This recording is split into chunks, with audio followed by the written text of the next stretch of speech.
these first couple days have just been kind of like getting our legs under us and getting the jet lag out and stuff like that.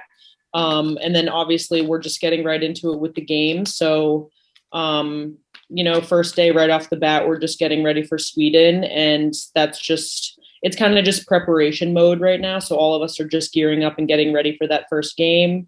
But it's going well, and we look fit and we look sharp, and I think it's going to be a really difficult 2 games, but it's definitely a true test for us, and I think we're all excited.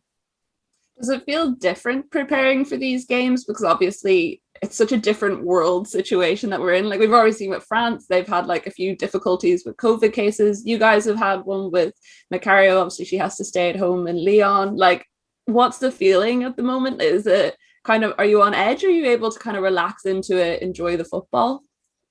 Yeah, I think we've obviously had a couple of camps now. I mean, we had the She Believes, we had some international games already. So I do feel really safe here. I think that they've put in some really strict protocols, and I think a bunch of us obviously do, or a lot of us like do feel really safe being in camp and playing in the games, just because they are taking really good care of us and all of the precautions are taken.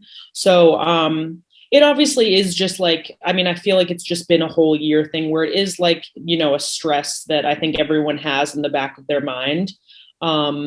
But I do feel really safe here. And I think that US soccer has done such a good job protecting us. So yeah, I definitely feel good, but it of course is like another added stress. And with these opponents, do you think these are some of the toughest teams that you faced? Obviously, you guys did have She Believes Cup, which was a great opportunity to kind of get out, especially ahead of the Olympics. But do you think this is going to be the real test for you guys now? Yeah, definitely. I mean, I think we're obviously taking so many steps in the right direction, and this is just another way to do that, to prepare ourselves for the Olympics. So these next 2 opponents, I mean, they're incredible. I mean, it's Sweden and France. So we're obviously really excited, but I think that one thing that this team really does is thrive in situations like this. So I think that these next 2 games will be a true test, but I think we're ready for it. I was going to say, because Kathleen and I, we had a chat with Julie Foudy, who obviously works with us at ESPN2 last week, and we were saying that no matter what, I feel like we will never get tired of clashes between the USA and Sweden. And I mean, of course, the USA has come out on the better side recently, but, do you feel like Sweden are bringing a little something extra there? Because you 2 guys know each other as rivals so well, but this is the kind of rivalry that you live for, isn't it? I mean, Sweden is just definitely a rival, and it always has been, I think, with the US. So, we've been watching film the last time the US played them, and we've been watching some of Sweden's games. We're constantly getting film, constantly going over things that they do. So it's definitely going to be a true test, but I think it's just like one of those games that you look forward to so much, because it's just like, they're just such a great opponent and they're your rival. So you obviously just want to beat them every time you play them. So I think everyone's excited, but we're ready for the opportunity. Well, even when you're looking on it, and of course, like I said, you look at some of the more recent matchups, of course, the USA has come out, and on paper, you'd still be heavy favorites anyway you look at it. But how do you guys, kind of avoid going into this,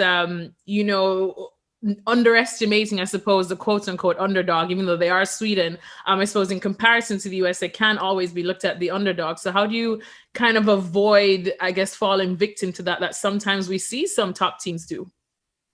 Yeah, I think it's definitely hard. I mean, the US is always a team who is on top or very close to being on top. So I do think sometimes it is hard to always maintain,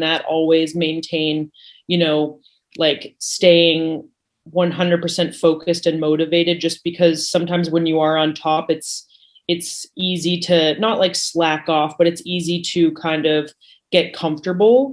So I think that's obviously super important that we stay on top. But I think that Blacko and the coaching staff does a really good job of always keeping everything really, really competitive and really intense. So every single practice, it's like it's like 0 to 100, just like everything, like everyone is just, it's so intense. Everything is so, so competitive. So I think that that is something that Blacko really brings that obviously keeps us at the level that we need to stay at. And do you guys think that you maybe have like fresher legs going into these ties? Obviously, the NWSL season is only just about to start, which is really exciting. You've had a super long preseason. There are some US players in Europe, but the majority of them are in the US. So do you think that kind of gives you a bit more energy going into these ties compared to, say, like France, whose season has been ongoing for months now? Yeah, I do think so. I think that everyone's really fresh and really eager. And I do think that a lot of us have a decent preseason behind us. And I also think that it is great that we do have some European players who are coming in who have kind of like the they're ready and like they're kind of like in the zone and like in the cycle of playing games. So I think it's a really good mix. Like we have fresh, eager faces, and then we also have people who have been doing this all year long. So I think it's a really good mix. And how are you feeling going into that season? Because obviously you're going in Houston Dash, you're defending champions, it's really exciting. There's this whole new schedule, you have the cup starting off. What's the feeling back home around the team about heading into your season now? Yeah, the feeling is obviously really good and like the same. I mean, it's just very eager because they've had, I wasn't there for the entire preseason because I was at She Believes, and then I obviously came here, but it has been a long preseason. Like they had a 10-week preseason and they're all just like so over it. They're like, we just need to have a game now. Like, this is ridiculous. But I mean, I think the preseason went very well and they all, you know, worked so hard, and it was so good to be back with them and to get on the same page with them again. And I'm so excited for them for their first game. And I just think that, you know, they worked, all of those girls who were there for the 10 weeks worked so hard for a game to happen. What do you like, if you were to say to fans, this is the reason why you should watch the Dash this season? Like, who are the exciting players on the team? What can we expect from you as a squad? I think we kind of have like revamped our image a bit. Like I feel like the Dash hasn't always had like the greatest image, or like have never been like really the best team obviously in the league. So I think we've revamped ourselves, and we obviously coming off of the Challenge Cup, I mean, we did obviously have a great tournament, and I think we just showed that we're resilient. And I think that we're kind of like that underdog team. We kind of like took the role of that underdog team and being resilient. And I think that that's why it was so fun to watch us. And I do think that like we had true team spirit. So I feel like we're kind of like the underdog team to watch this year. I mean, yes, we did win, but I still think we have so much to prove. Definitely. Like I said, I mean, you did prove it, of course, with winning. But even now, because of the scheduling, unfortunately, obviously, you're in Sweden now on international duty, and there are some fixtures this week that they have to go without some pretty big names. And last thing you'd want, of course, is to get off on the wrong foot, and then you're kind of like playing catch up. So I suppose now for these fixtures, what are you expecting from your teammates, I guess, while you're here until you can go back and help them out for the cause?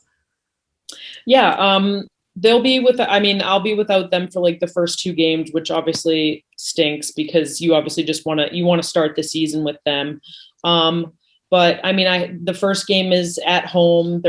Chicago is coming to us. We're defending champs. We beat them in the final of the Challenge Cup. So I just obviously am hoping for, 2 wins while the internationals are gone. And then hopefully we can come back and play the next 2 games and then hopefully make the next round of the Challenge Cup.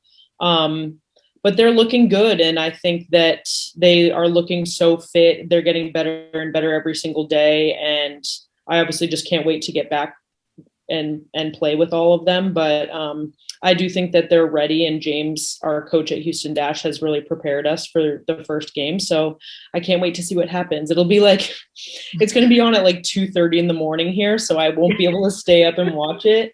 But I'll definitely I'll probably be checking my phone in the middle of the night, but but I'll probably be able to watch it the next day. Well, thank you very much for watching ESPN on YouTube. For more sports highlights and analysis, be sure to download the ESPN app. And for live streaming, premium content, and let's not forget as well, ESPN FC 7 days a week. Subscribe to ESPN Plus.